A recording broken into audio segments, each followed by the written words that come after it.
Good morning, Steve. Good morning, Dennis. How are you? Thank you for the invite. Well, thanks. We get started early around here. I see that. I see that. Very much looking forward to it. Thank you. Good, good. Hi, everybody. I'm Steve Turner. I'm from the Art and Arcade Club, and I'm learning a new role this year as an assistant district governor. Hi, Steve. Morning.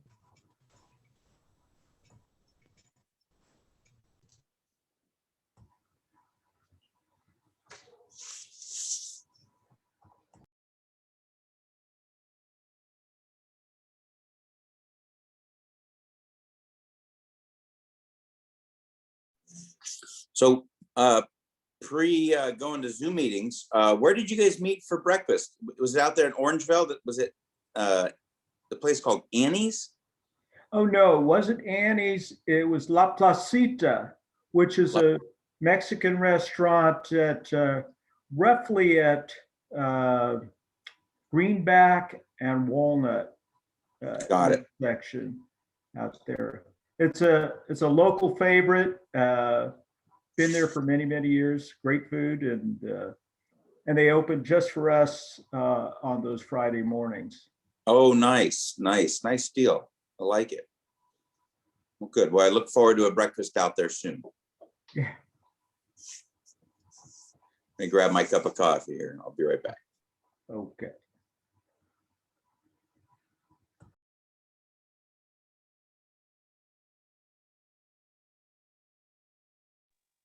Mary, you appear to be in an actual house today. You're muted. Yeah, we just got back from Sonoma County. You know, we stayed in Petaluma and went out to the coast and hiked the Bodega Headland, and then, you know, drove along and went up to Jenner and went along the Russian River. We visited Bodega, saw the little school where they filmed the birds, and we walked around Sonoma Plaza, and, you know, Nice. hung out. Beautiful, beautiful, Yeah. beautiful, beautiful. And then tomorrow morning, we're leaving for a trip down the coast. We're gonna go visit Richard's brother in the Santa Cruz area, and then we're gonna go to the Pinnacles National Park for 4 days, go hiking. Nice.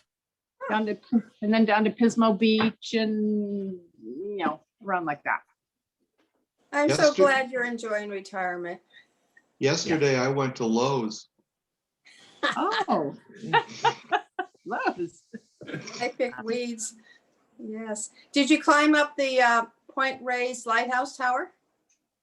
No, we didn't go to Point Reyes. We went to Bodega Bay. Right. Well, they have a lighthouse tower near Jenner. No. A lot of that stuff's closed. You Oh, I can't- you can't- forgot. That's can't right. just- You know, like the Petaluma Adobe's closed, Governor Vallejo's house is closed. You can't go to things. I Not yet. forgot about that one little point. That's too bad. We have a group that goes up to Jenner every year. It's 8 miles north of Jenner, called Ocean Cove. And it's our a friend's son runs it, and he's had a horrible season, so he's just been remodeling the place. But we're going in March, but I don't have my second shot yet, so I really don't want to venture out yet. I'd love to Yeah. go. Yes. They have a wonderful chapel near Sea Ranch. Yeah, And, I've been to that. That's beautiful. Isn't that beautiful? Yes, we go there Yeah. every year. It's Yeah. wonderful. Well, I'm glad you got out. It's better Yep. than the rain here. I better finish combing hair, doing things. Be back.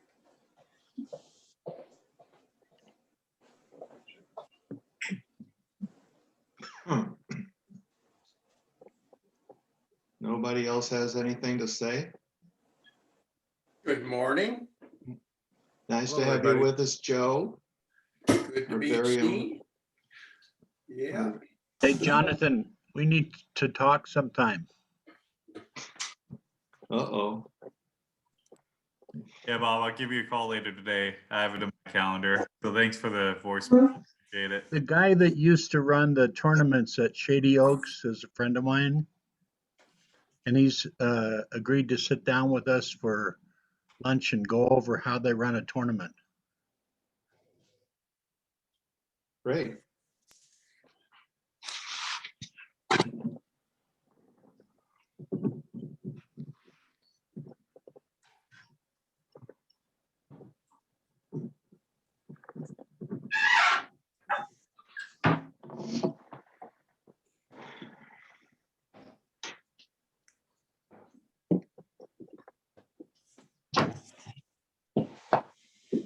Steve Turner, what are you visiting Orangevale for? I was just gonna say, welcome, Steve. Good morning.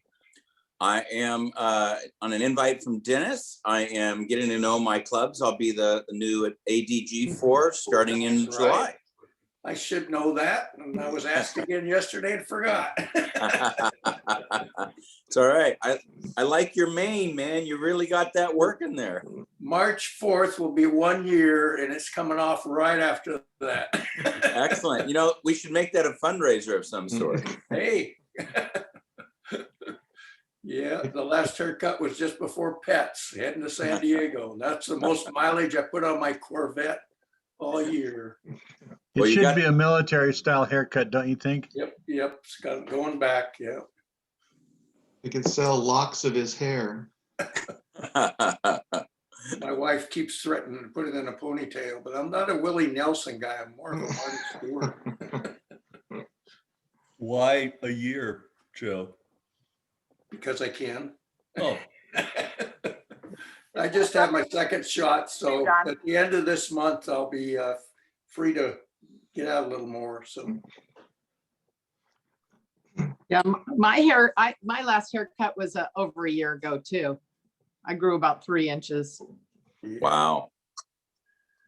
It sounds like you're really traveling around there, Mary. That's great. Yeah. Yeah, we got my fiance and I bought a RV last September and we've been all over the place. Yeah, Loving I saw your whatever you call it, Peek and Show or whatever. Yeah. That's for Joe. I just cut my bangs.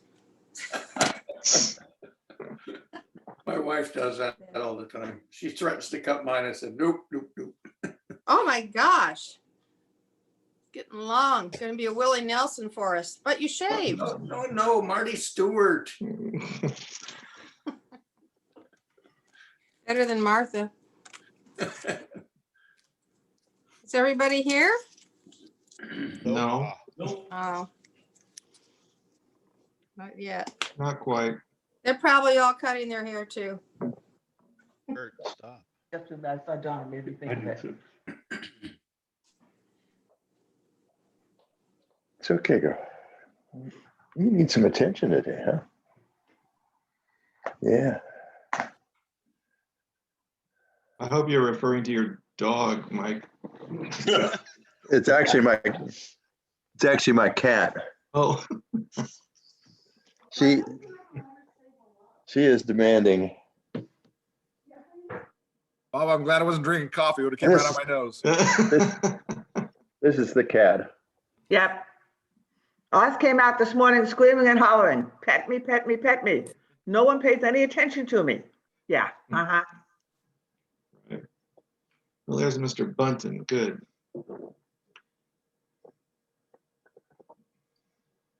Steve, Yeah. you and There we I- go. Now I'm unmuted. Yeah. Steve, you and I need to talk about the AG duties. I look forward to what? Oops. Other Steve. Oh, Steve Turner. We got two Steves today. I look forward to it. I'm getting my second shot next week. So maybe we can do an actual sit down, an outdoor coffee or something soon. I'd love to do that. Yep. We when get is your ours on shot, Sunday. Steve? When is the shot? My second shot is going to be on Tuesday, the 23rd. Ours Oh, is we made Sunday. sure, because we go on Sunday, Oh, excellent. Excellent. Are you going through Kaiser or through the county? the county. The county. Yeah, me We too. go over to Jesuit High School. Oh, Jesuit. Yeah, good. I'm at Cal Expo. Okay. But Yeah, Lori, we'll We're see good. you over at Jesuit. This We're is doing Jim. we're doing 2,000 teachers on Saturday and another 1,000 the next Saturday, another 1,000 the next Saturday. So we're trying to get through the entire San Juan teacher classified Good. force over this next month. Right?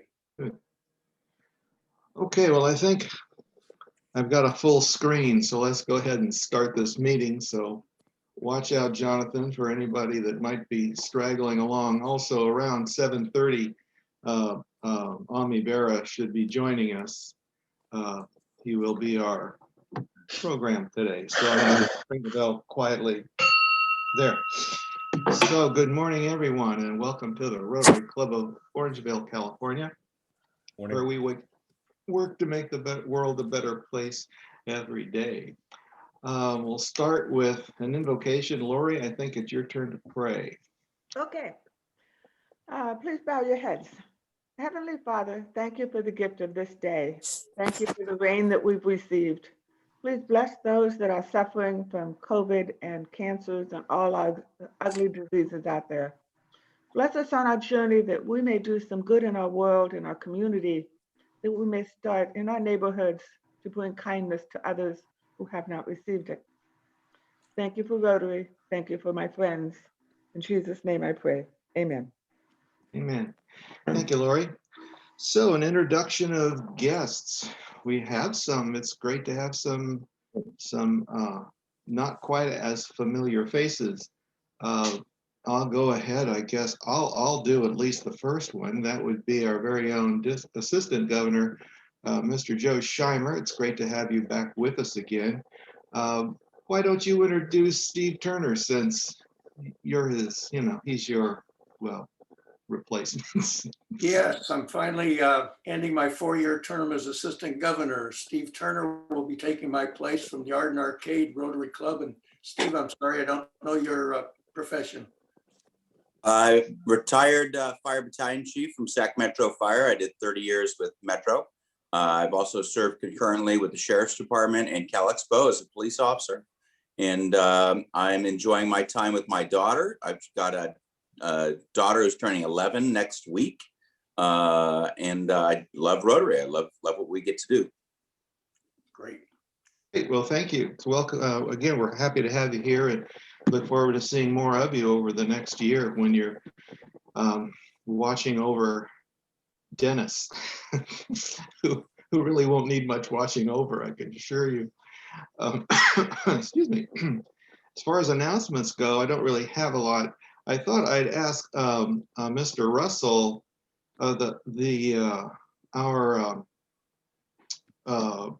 we received a check today or this week from Kimberly Clark for $1,050, and I thought maybe you could explain why we got a check from them.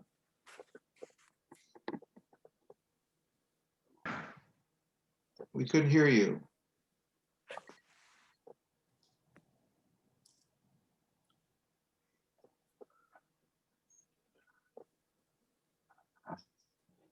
Hello? No. Oh, now we've got you. Okay, good. Go ahead. I can't hear you. Hang on one second. Go ahead and let's see if I can fix my speakers here. Okay, we'll go to another one.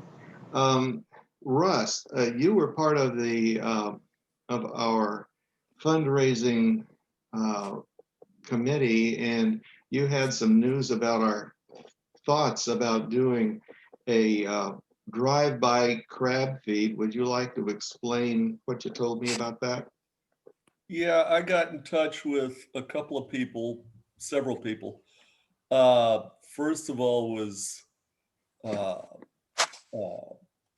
Ken Moore, believe it or not, Ken Moore from Pacific Seafood. Be quiet, Rob. That's Dennis. That's his name. What can I say? Very nice guy. Unfortunately, he had very bad news for us. First, he said you can have a crab feed as late as May with them because of the fact that their crab, actually, a lot of it comes from Indian reservations in Washington, where they're not bound by the same laws as the various state fishermen are and all that. So anyway, that being said, the cost of crab has gone through the roof. It's up over $8.50 now. And he said, if you want to really make it reasonable, by the time that you buy the crab, you're looking at around $27 per person. That plus the cost of the caterer from Steve at O'Connor's, you're talking $40 by the time it's all over. We just can't do that and make any money, let's face it. So great idea, I think, but didn't fly. And the other part was the church. Oh, yeah, I had called the church already and she had gotten back to me. The diocese has said that they can have 10 people in a room, including the kitchen. That's not a problem. Steve needs about 3 and we'd have to be about 4. So we'd be under that. However, it has to be for a liturgical purpose. In other words, church related. So we're out of luck, guys. Yeah. Okay, so we will go to plan B on that, but on that same note, Jonathan has an announcement or something to say about that type of stuff. I wanted to thank everybody that took the time to vote for Best of Orangevale. It wrapped up voting about a week or so ago. And I wanted to give everyone an update that there will be streaming the awards show tomorrow night. I'll send out an email with the link. You have to register to get the link, but it's going to be at 6:30. And the club was nominated in 2 categories. And I got an email saying the club is a contender in each of those categories, which usually means we're in like the top 3 or top 5. So it's worth checking out to see if we won. And if we do or don't, I'll make sure to announce it in the club runner email after. And also some of the club members' businesses were nominated as well. So you can check that out. So I'll send out that email later this morning if you want to watch the awards tomorrow. Great, thank you, Jonathan. Okay, Don, is your sound working now? Can you hear me now? Yes. Okay, so Kimberly Clark offers 2 programs. One is matching gift and the other is matching for time. And so those are gifts for my previous donations and for the time that I've spent with Rotary. Yeah. So thank you very much for that. We can get right on. Thank you. Yeah, so today or this last week when I went to the post office, there were 2 checks there. One was for the $1,050 from Kimberly Clark and the other was the $1,500 from the district for our grant with the food bank. So we've gotten paid back $6,000 from the district now, and that's covered, which is great. So who has to have a fundraiser? We just sit back and money rolls in all by itself, I guess. Anyway, does anybody else have an announcement that I didn't know about? I'm not seeing any. Okay. Oh, I'm sorry. Go ahead, Lori. I have a joke for Don Russell. Oh, I have a joke for you. Okay, well, I'm gonna go first because I said it first. You go first then. Okay. Why do melons have weddings? Please repeat the joke. I said, why do melons have weddings? Lori, I don't know. Why do melons have weddings? Because they cantaloupe. That's a good one. Okay, I have one for you, Lori. Okay. What's a quiet Hawaiian laugh? What's a quiet Hawaiian laugh? I don't know. Aloha. Okay. Okay, I'm glad we got that out of the way. Hey, President Bob. Yes. Before you move on, I want to remind everybody this coming Tuesday, the 23rd is a dine around. So mark that on your calendar. Tuesday, the 23rd at 5:55, we're gonna meet online. We're going to do Zoom with Rooms. An example of Zoom with Rooms is tell Mary where to go. So for instance, Mary's offered up to host one of the rooms, and she's looking for information from people or discussion on where to go with her RV next with Rich. And President Bob, that's all I have. Thank you. Okay, good. Okay, anybody else? I don't see anybody else. Good. Okay. Ann's got her hand up. Okay. I don't see Ann anywhere. Okay, Ann, go ahead. I'm sorry, she asked for this earlier. Unmute, Ann. Turn off your mute. There. There she goes. Can you hear me? Mike and I have been busy in the last few days or weeks getting ready for the virtual exchange program with Eli, our boy from Casa Roble. And this morning, I'll be meeting with Eli via phone to give him the final instructions to finally communicate with his match brother in Brazil. And we're looking forward to, on March 5th, coming to the Rotary meeting here and letting you hear more from both Eli and Lucas about this adventure. They've just begun. So we're very excited about that, and we put a good amount of time into training for and preparing for this. Right, Mike? Yeah, we've had our ups and downs, but I think we've got it worked out now. Yes, thank you. Great, good, thanks. Anybody else? Tell me, I'm looking. Let's see. Okay. Great, so a foundation minute, Bill.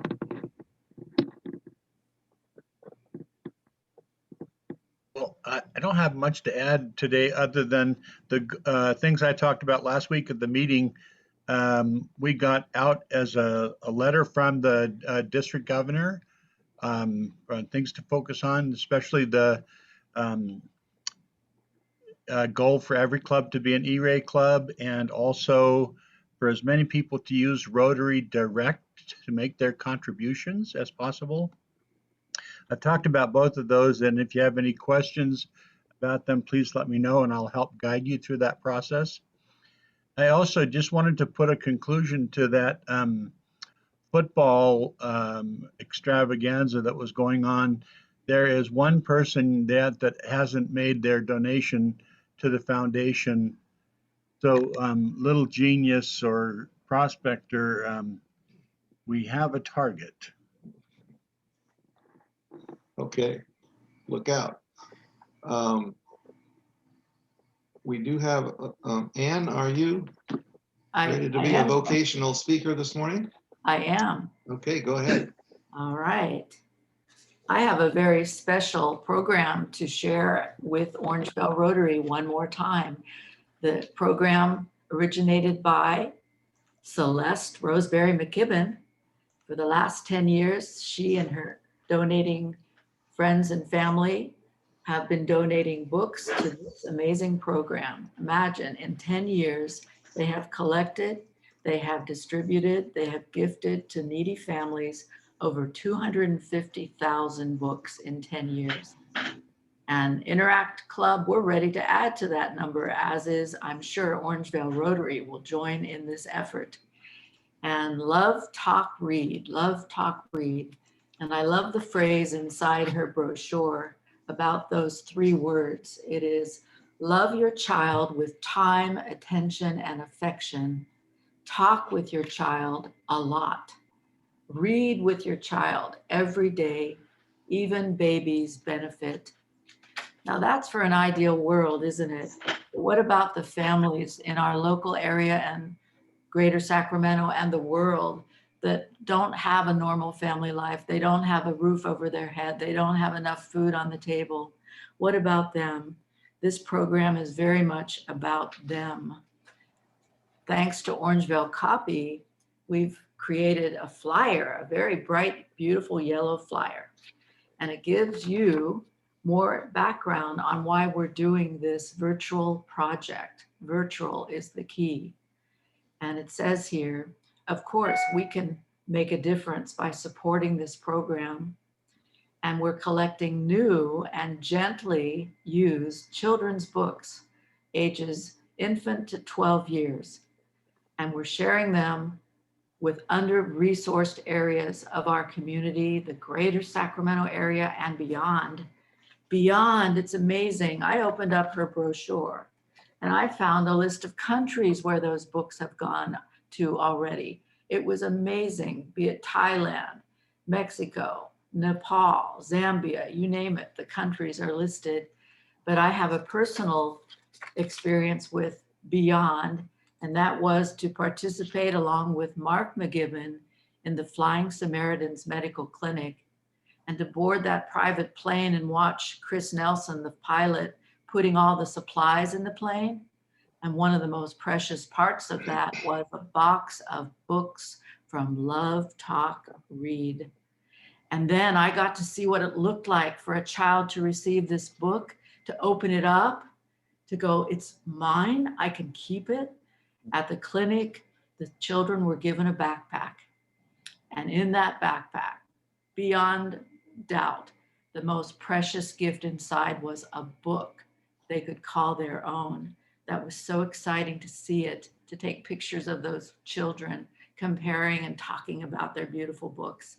But locally, programs like La Familia Counseling Center in South Sac, Head Start, Black Veterans of Sacramento, and elementary schools in high poverty areas. And a very important phrase on this flyer was the statement, and beyond doubt, we are deeply concerned about the literacy slide during the pandemic, especially in under-resourced areas of our community.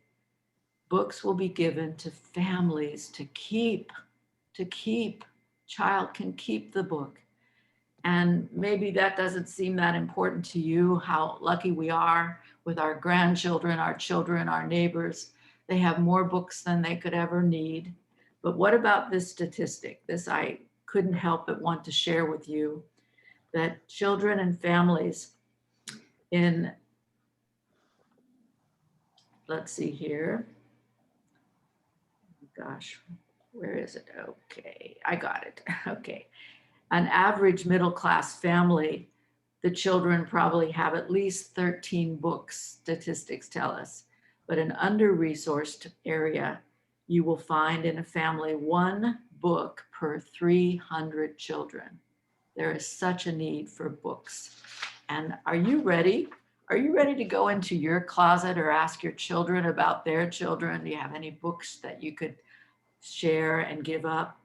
Well, I went into my garage and I opened up a cupboard, and there my son had beautifully labeled all these different books of my past.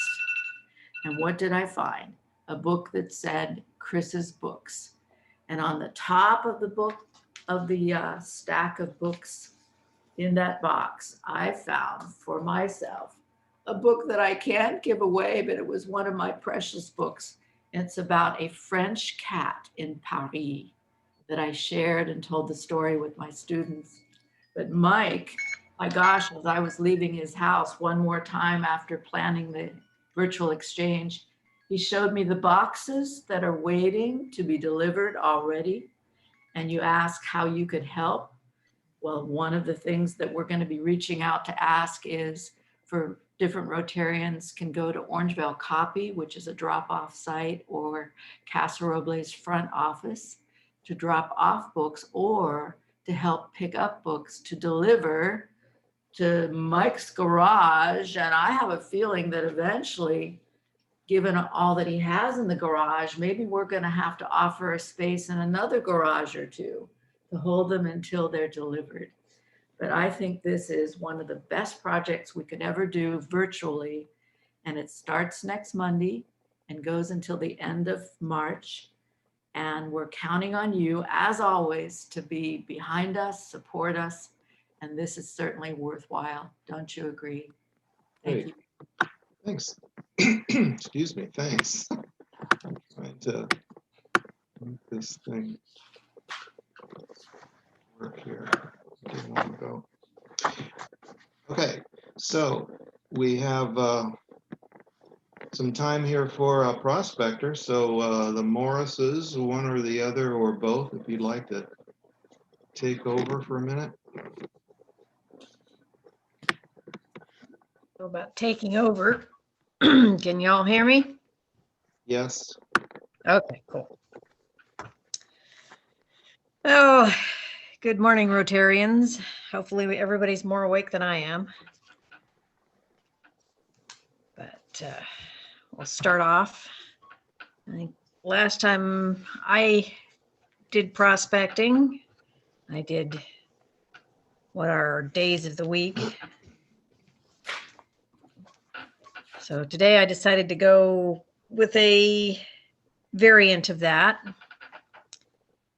So what famous archaeological discovery occurred February 17th, 1923? Anybody? If nobody raises their hand, well, if nobody says hi, then Mary, I get Mary says, is it the discovery of King Tut? Darn, Mary, that was mine. yes, Mary, it was discovery of King Tut's tomb. Well, actually, I've it been wasn't there. the discovery. It wasn't actually the discovery of the tomb. It was the opening of the tomb. I've been there. Cool. So what was King Tut's father's name? Mary. Since you've been there. Mr. Tut. We all called him Mr. Tut. No, I don't know. Okay. I'll pay a fine. All right. That's $1 from you. Okay. Anybody else? Let's see. Colleen, are you there? She's there. I'm here. I'm gonna go with Ottenkon. Awesome sauce. That's an interesting Egyptian name. Okay. That's $1 from you. All right. His name was Akhenaten. That's what she said. It sounded like awesome sauce to me. Well, if it was Akhenaten, you don't have to pay the $1. If it wasn't, you have to pay the $1. It wasn't That's exactly no that. problem with you. Okay. Akhenaten tried to establish a monotheistic religion, but he died, probably with some help. So at what age did King Tut ascend to the throne? Patty?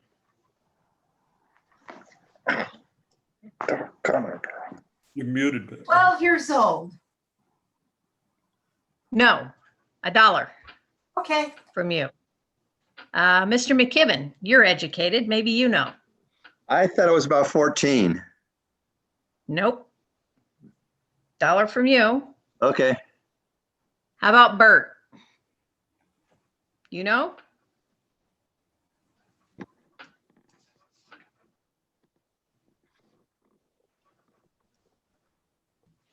Bert, you need to unmute yourself. There, no wonder there was silence. I was guessing 9. You're right. He ascended to the throne at 9. Woohoo! Well, between 8 and 9.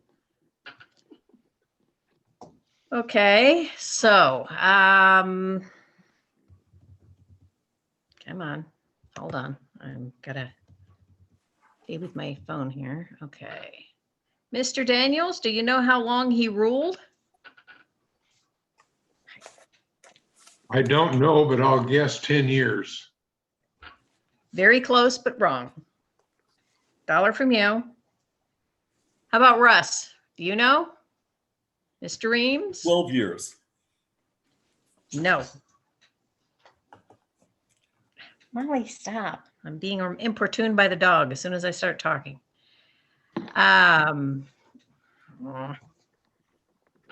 He ruled for nine years.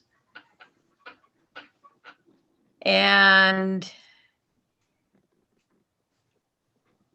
let's see.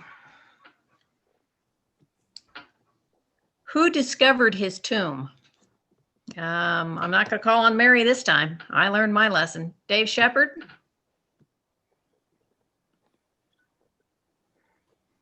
Bob. I did. Bob discovered his tomb. I don't think Bob's that old. I could be wrong. His dad did. His dad did. So that's $1 from you, Dave. Mr. Palmer, Sean, do you know who discovered Tut's tomb? His great grandson.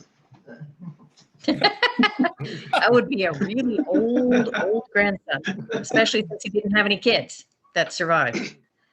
Dang it. Incorrect. Howard Carter.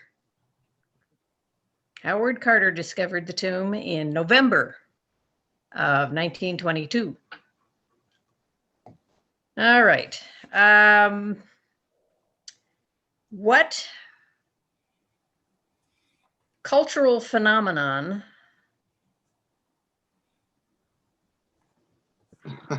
let me rephrase that to what of the many Egyptian themed popular culture phenomenon who wrote one of the many popular Egyptian themed cultural songs, comedy songs, Walk like an Egyptian. regarding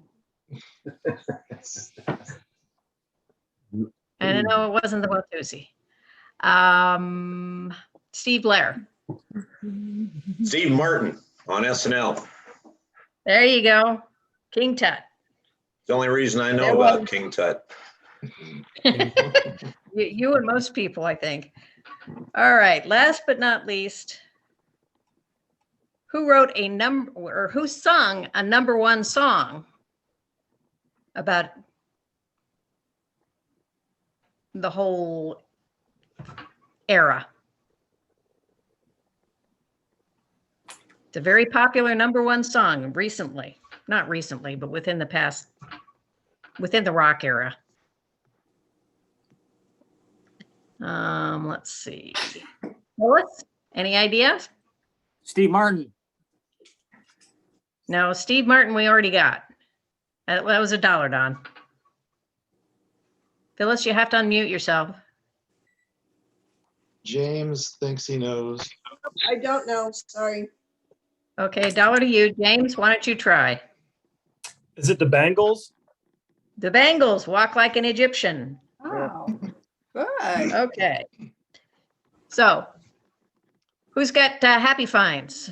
Wait a minute, what about I thought you were gonna ask the question about the mansion that was used in Downton Abbey, where that was Carter's family home and has some No, King Tut relics in it.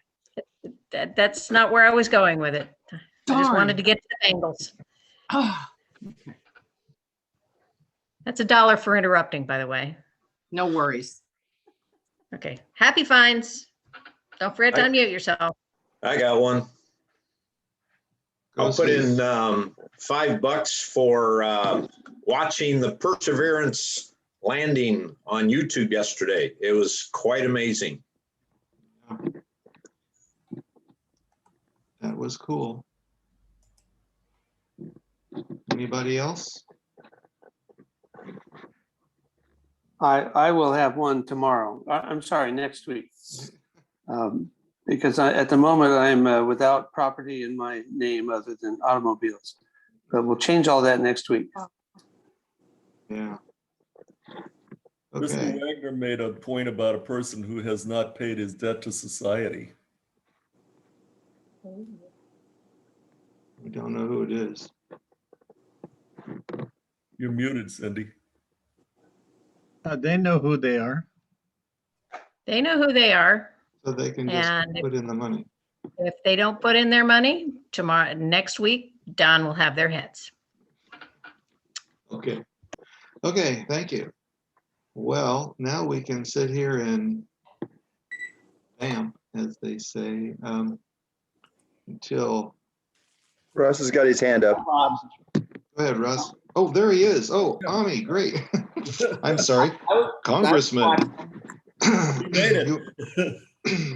You are here. That's great to have you with us. I just have Russ introduce you, but we all know who you are. And so we just like to say thank you for taking the time to be with us this morning. And I'm not sure if you're on West Coast time or East Coast time right now. No, It's great to have you here, and we'll just give you the floor. Your timing was perfect. I'm out here in our beautiful county, so Good. down in Elk Grove. So I'll fly back next week as we go back in session. I thought I would keep my comments, to like 5 minutes and then take some questions. Unfortunately, we have a committee hearing that I've got to jump off at about 7:55. So obviously, it is an interesting time in our nation's history, and an interesting start to the 117th Congress. And what I thought I would do is kind of unwind. Obviously, 2020 was a challenging year for the entire nation and the entire world with the pandemic, with the health impact that we saw with the pandemic, also the economic challenge that so many families, small business owners, and others face as a result of the pandemic, and some of the public health measures that were taken. Some things we got right, some things we could have done better on. But the fact is, we are where we are. And then, under the backdrop of that pandemic, obviously you had a very hard-fought election cycle. And the reason why I start with that is, as I'm kind of reflecting on where our nation is right now. What I'm really proud about is as I kind of watched the election, you saw our democracy at work. And there are a lot of folks around the world who say, well, America's in decline. We've got challenges, but I will tell you that the United States is still the greatest democracy on the world. And here's why I say that. You saw this hard-fought presidential election, but you also saw record numbers of people turn out to cast their ballots. Young people, brown and black communities, older individuals, and that was democracy in action. And this, record turnout both on the Republican side and the Democratic side, and that's a good thing. That is a really good thing. And then you saw the process play out. You saw, former President Trump ask for, recounts. That's legitimate. That's every candidate's right. You saw those recounts go through. You saw the workers that, these are civil servants that don't want any attention. They're just out there doing their job, counting the ballots. And, again, you saw, some of the court challenges and so forth. Again, those are all legitimate things that, every candidate has a right to do. Ultimately, you saw, the elections at the states get certified, the electors get seated, and December 13th, the electors cast their ballot, which then fast forwarded to January 6th. Obviously, that wasn't a great day in the history of the United States. And, I think it was challenging for all of us, Democratic and Republican members. I don't think, I was on the Capitol complex that day. I don't think anyone realized, how bad this could have been. And, there was loss of life, but it could have been much worse. The thing I'm most proud about, though, is as a body, we made a decision that we were going to come back in that evening and complete our job and certify the election. I think that was really important to do for the country to see. And, as, an expression of the resiliency of our democracy, which then, you saw the inauguration on January 20th.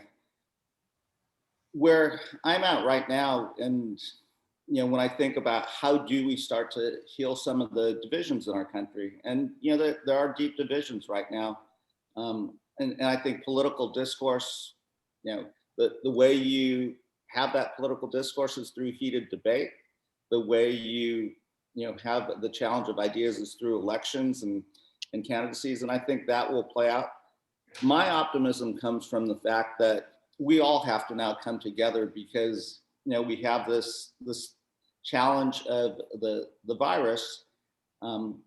but we've got the tools to defeat this virus as quickly as possible so we can get our schools back open, so we can get back to some semblance of normalcy. And what gives me hope is, had you asked me 10 months ago if we would have had a vaccine, I would have said, this is putting my doctor hat on. I would have said, it's going to be 18 months, at the best, maybe 24 months if you look at the history of vaccine development. In 10 months, we had 2 vaccines, and I'll give Operation Warp Speed and President Trump some credit for that focus. But I also give credit to American scientists, American ingenuity, and these are 2 U.S. companies, Pfizer and Moderna, that came up with these remarkably effective vaccines in a short period of time. Next week, we'll have a 3rd vaccine in Johnson & Johnson, another American company.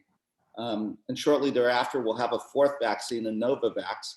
And the truth is, when you look at the data, all 4 of these vaccines are incredibly effective. And this is record time. I heard someone, as I was listening earlier, about the landing of Perseverance. If you look at the technical and engineering difficulty of trying to figure out how you slow something down that quickly and gently land it on a planet, remarkable. And it's my hope that we get back to what we have done incredibly well as the United States of America, which is coming together, doing the best of us, and reinventing the future, because we will defeat this virus, but then the next challenge is the economic recovery. Let's go to work. Let's put people to work, rebuilding our infrastructure, rebuilding our roads, bridges, and highways, giving people the dignity of work and a paycheck as opposed to an unemployment check. And I think those are all things that are possible, but it's going to take Democrats and Republicans working together to think about that, and really understanding that we do have different needs in different parts of the country. I'm wildly optimistic about the Sacramento region. I do think, as everything starts to open up again, I think our economic recovery could be incredibly strong. I do think some trends like teleworking, that they're probably here to stay. And I think they're actually benefiting our region as you see more folks start to look at the assets that we have here, the livability of the Sacramento region, Sacramento County. It is creating some pressures, there's just not enough housing stock and so forth. But those are probably good challenges to have, and things that we can build on. As I talk to companies, not just here in the United States, but around the world, and when they're thinking about where to locate, Sacramento is much more attractive than the Bay Area or Silicon Valley. So I think you will start to see more job growth and companies coming here, because we've got an educated population. We've got several world-class universities in UC Davis and Sac State that are graduating a talented workforce. And if those jobs were here, those students would stay here. So, again, it's my sense that our future will actually be pretty bright. I think that the challenge we may have is there may be more people wanting to come here than we can quickly accommodate. But, that's probably a better challenge than the opposite challenge. And I think if we're smart and strategic over the next, 2-4 years, as we build out our infrastructure, we should build out that infrastructure thinking about where we want to be a decade from now or 2 decades from now. And I think that the future is incredibly bright for not just Sacramento County, but also the surrounding region. So I'll stop with that. And Bob, I don't know if you want to facilitate questions, or if Cindy, so happy to take a couple questions.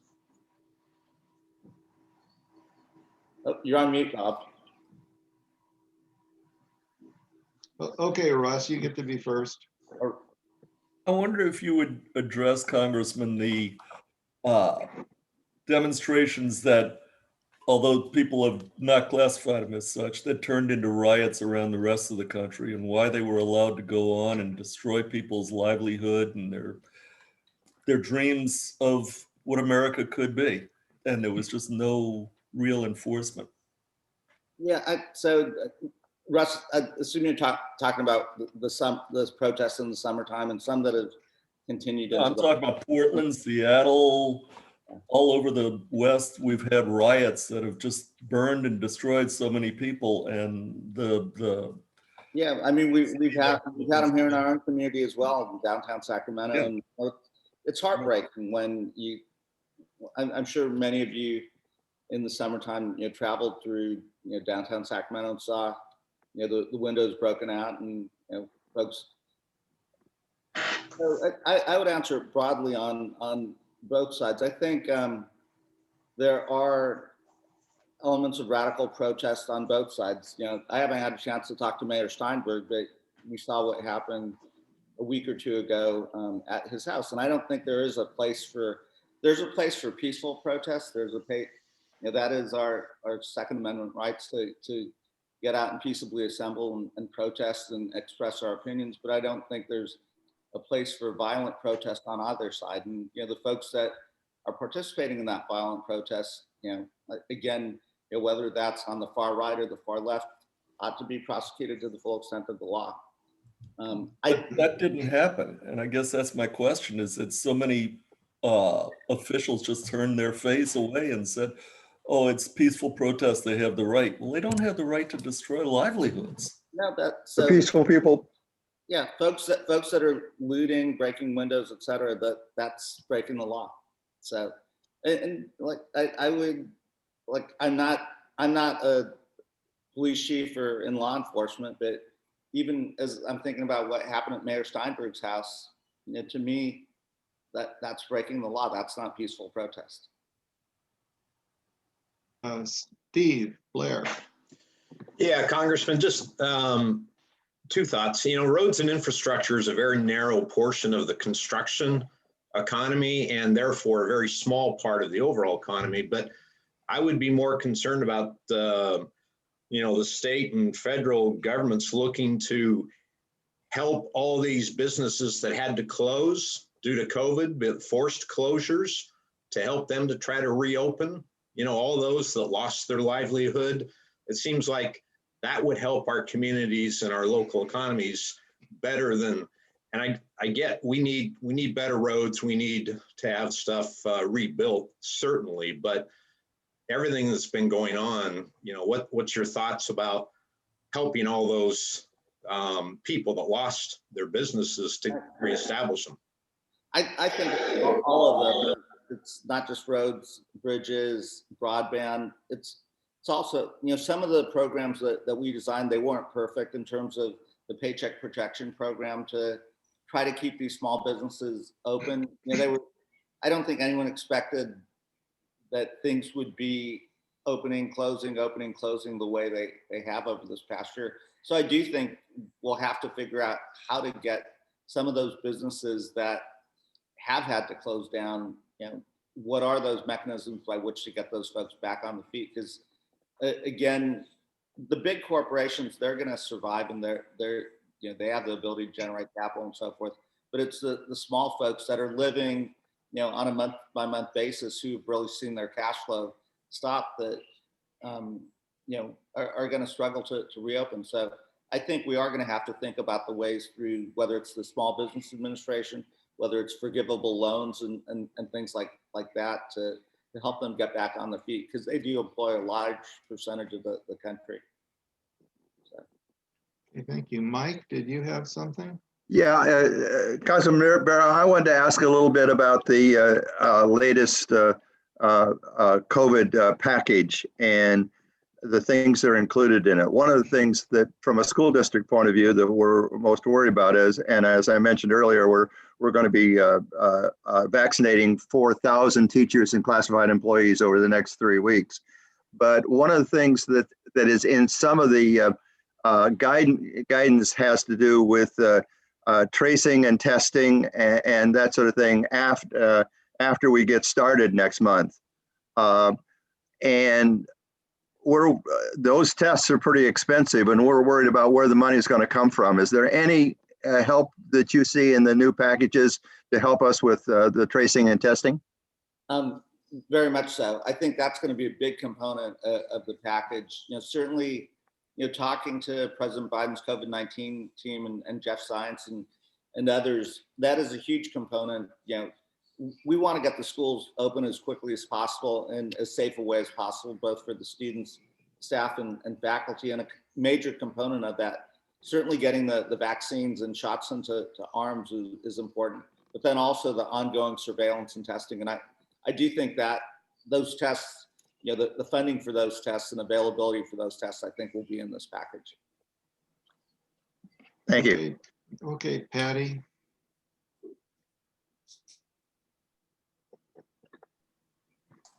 Thank you, sir, for talking to us. My question is that how is the over close to 10 billion, excuse me, if it's not exactly the right number, but it's very large, of the EDD fraud, and how is that being addressed? Because then they talk about putting more money into it when obviously there's a lot wrong and the people that need it are not getting it.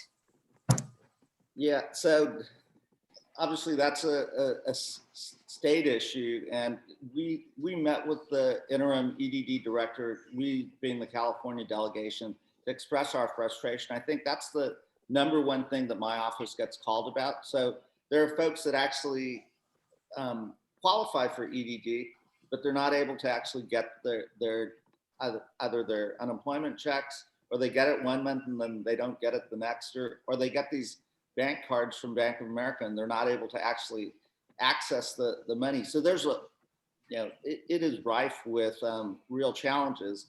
That's just one component. Those are the folks that actually qualify for this and need it to put food on the table and pay their rent. And then there's the whole fraud component. And, yeah, you know, so we raised those questions as well, because it does look like it's not individual folks. It looks like it's an organized element that, you know, has perpetrated this fraud. And then, you know, even more egregious is, how are you sending unemployment checks to folks that are incarcerated?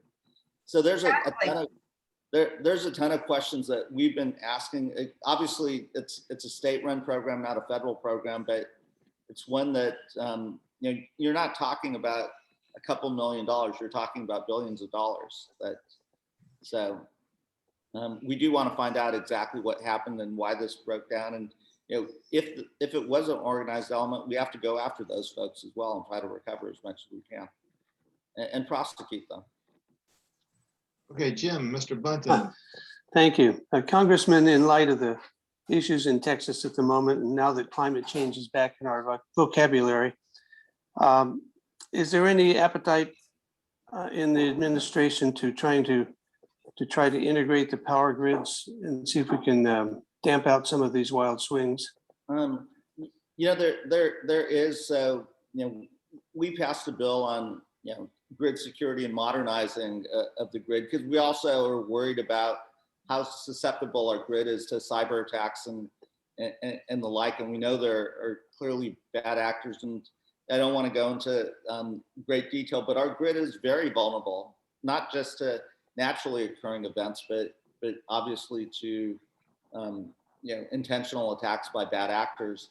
Yeah, I think one of the challenge, and then, you know, I think one of the challenges Texas is facing is the fact that they've isolated their grid. And, you know, if we can think about ways to create redundancy, so if, you know, California faces a challenge, but Nevada is still doing okay, you know, how do we support one another as states? But yes, you know, modernizing the grid is absolutely a component that I would say is a component of an infrastructure bill. Okay, Sue, were you raising your hand, Sue? Yes, hi, Congressman Barrett. Good to see you. Thanks for being here. I have so many questions, but the one that's coming to the top of my head is the wall around the Capitol, and I wonder if you can comment on it and kind of explain why it's there. I think a lot of people I'm kind of wondering how long it's going to be there. Yeah.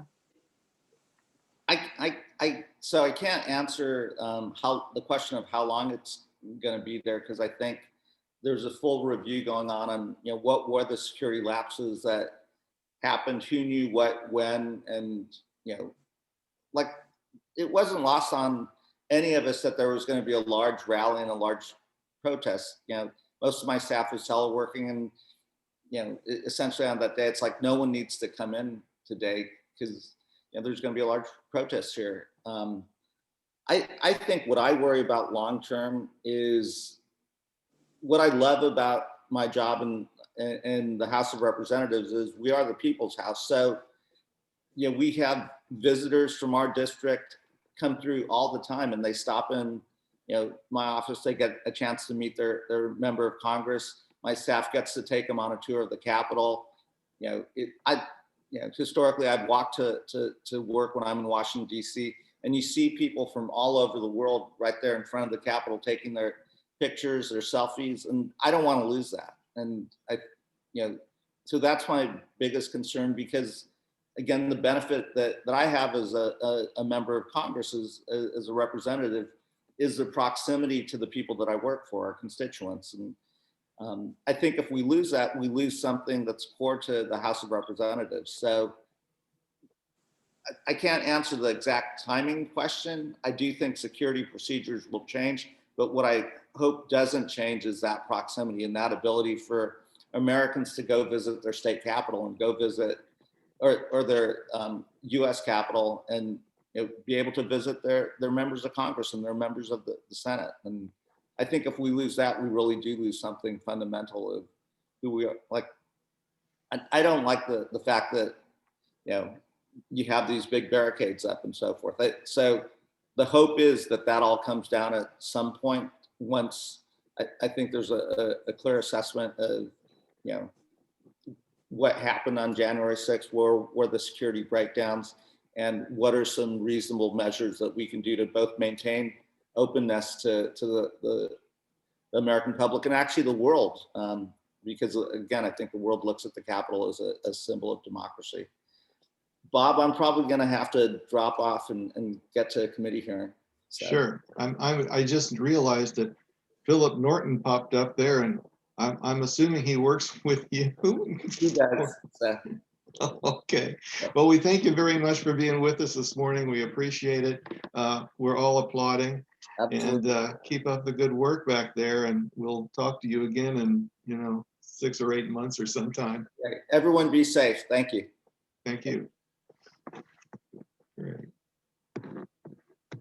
Okay. Bob, if I can just take a quick second. Yeah, my name is Philip. I'm with Congressman Amit Bear's office here in Sacramento County. I can put my email in the chat if anybody would like to follow up on any issue. And thanks for having us. Oh, well, thanks for being here. I'm sorry I didn't know you were there till like a minute ago. No problem at all. Great. You know, thanks again for your help. And yeah, put that in the chat. And if anybody needs the numbers, go ahead and grab them there. So great. Okay, so next, moving on to next week. Bert, it looks like you're the invocator, and Dave Page, who I don't think is with us this morning, is he? Will be the vocational speaker. The program will be, I'm going to call it a club assembly. I'm not going to try to go into the rooms, do separate rooms and all that kind of stuff, which I know we can do. But it's more of a just go over what we've been able to do this year and what we're going to be able to do for the rest of it.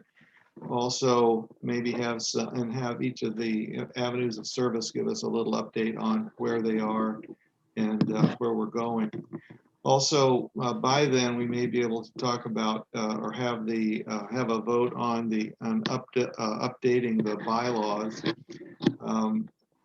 We've still got a little bit of work to do on that, but it's almost finished. And we'll just see where we are and take care of it. Jim, did you have a chance to talk to Eileen? I was just composing an email to you as we spoke, as you were talking.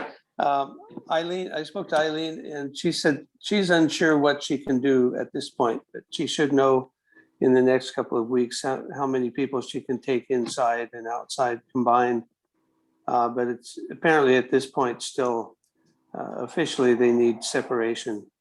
So, you know, every other booth, that sort of thing. But she'll let us know. Yeah, because I was in there yesterday and they're serving people inside. But the number of people is still kind of a question. So that's good. I'm glad you did that. I was calling and I didn't get through to her. So that's good. Thanks for that information. So keep tuned in, because it hopefully won't be too long till we actually be able to get together and have a meeting in person. That would be nice for a change, wouldn't it? Okay, let's see. I want to thank Phil, thank you, Philip, and as well as Steve and Joe for joining us today. I want everybody to go out and have a nice, oh, for my parting thought. I was trying to say something. Oh, I'm sorry. Go ahead. What? Joe was trying to say something. Well, I want to congratulate the Orangevale Rotary Club. You're fourth in the district for your annual fund giving, and annual fund giving is actually less than it's been in several years. So you guys are doing your part, and congratulations. Great, thank you. Yeah, it's funny. I can't see everybody that's in our group at once. So thanks for letting me know when somebody's asking to talk and I can't see them. So anyway, a parting thought. It's kind of like one of Steve's ending ones, which I thought was really great. But this is, be kind whenever possible, and it's always possible. I think the Dalai Lama said that or something. Anyway, thanks everybody. We'll see you next week. Have a good week and stay safe out there. I'm hitting the bell. Okay. Goodbye, everyone.